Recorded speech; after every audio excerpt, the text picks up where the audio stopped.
pandemics, like the one we live in now, and the one my beautiful, normal 12-year-old boy was the unfortunate casualty of. On April 17th of this year, my whole world changed. During the government-mandated lockdown and media-fueled fear, my normal 12-year-old boy, 4 days before his 13th birthday, took his life because he broke his Fortnite monitor. The human condition is not to be socially isolated. It's just not. The second leading cause of death in the United States for 10 to 14-year-olds is suicide.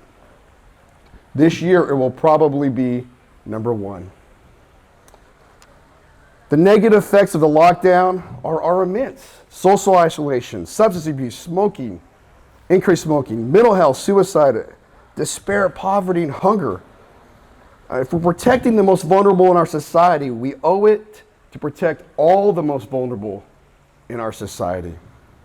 And that's not to dismiss the immense suffering that COVID is causing, and I'm not here to say that, but I ask our politicians, if you're going to do a lockdown again, you owe an explanation to all of us on how you're going to protect everyone else in the suffering that's immense.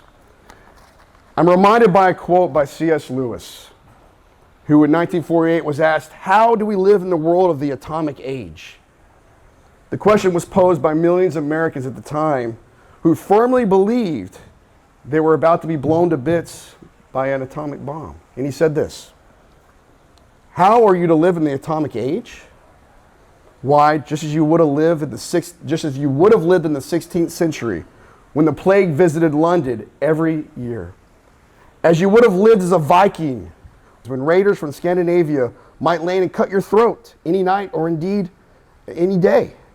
As you are already living in the age of cancer, in the age of disease, in the age of paralysis, of air raids, of railway accidents, and the age of motor accidents.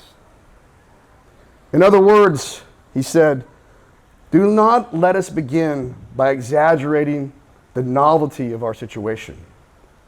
You and all who you already love are doomed to die at some point. So what do? The first action to be taken is to pull ourselves together. If we're going to be destroyed by an atomic bomb, let that bomb, when it comes, find us doing sensible and human things. Like praying, like working, like teaching, like reading, like listening to music, bathing our children, playing tennis, chatting with our friends over a pint and a game of darts. Not to be huddled together like frightened sheep thinking about bombs. They may break our bodies, but they need not dominate our minds.